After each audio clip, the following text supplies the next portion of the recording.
Les appareils vont bien, les clés privées vont bien. Ce qui a fuité, c'est qui les possède, et dans certains cas où ces personnes habitent. Trésor, qui fabrique des portefeuilles physiques pour conserver les cryptos hors ligne, indique qu'une intrusion chez l'un de ses partenaires logistiques a exposé les données personnelles de près de 14 000 clients.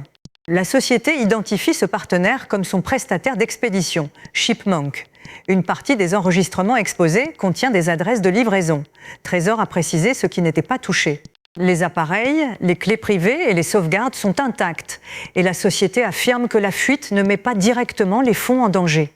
Le danger tient à ce que quelqu'un peut faire d'une liste de noms, d'adresses et de la certitude que chacun possède un portefeuille physique. Cette combinaison est presque idéale pour le hameçonnage.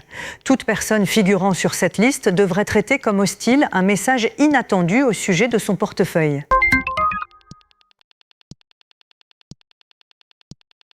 « 322 millions de dollars en bitcoin ont changé d'adresse cette semaine et le transfert entier a coûté environ 8 $ de frais. Ce mouvement a nourri la spéculation selon laquelle Metaplanet, société cotée à Tokyo qui détient du bitcoin à son bilan, avait commencé à vendre. Le directeur général Simon Gerovitch affirme que non. Selon lui, les 5014 bitcoins ont été déplacés entre les adresses de conservation de l'entreprise elle-même, un changement de stockage et non une vente. C'est une propriété des chaînes publiques qui coupe des deux côtés. N'importe qui pouvait voir les pièces bouger en temps réel et personne à l'extérieur ne pouvait dire pourquoi. Metaplanet n'a pas expliqué la raison du transfert. Le même jour, la société a lancé un programme de dette à taux fixe baptisé BitBonds, ouvert par un placement privé d'1,3 million de dollars.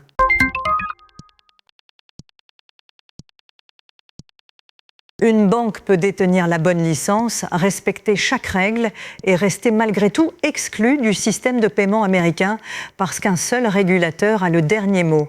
Cette question est désormais devant la Cour suprême. La Blockchain Association, un groupe du secteur, a demandé à la Cour de se saisir du dossier porté par Custodia Bank, à qui la Réserve fédérale a refusé un compte maître. Un compte maître, c'est l'accès direct au rail de paiement de la Fed.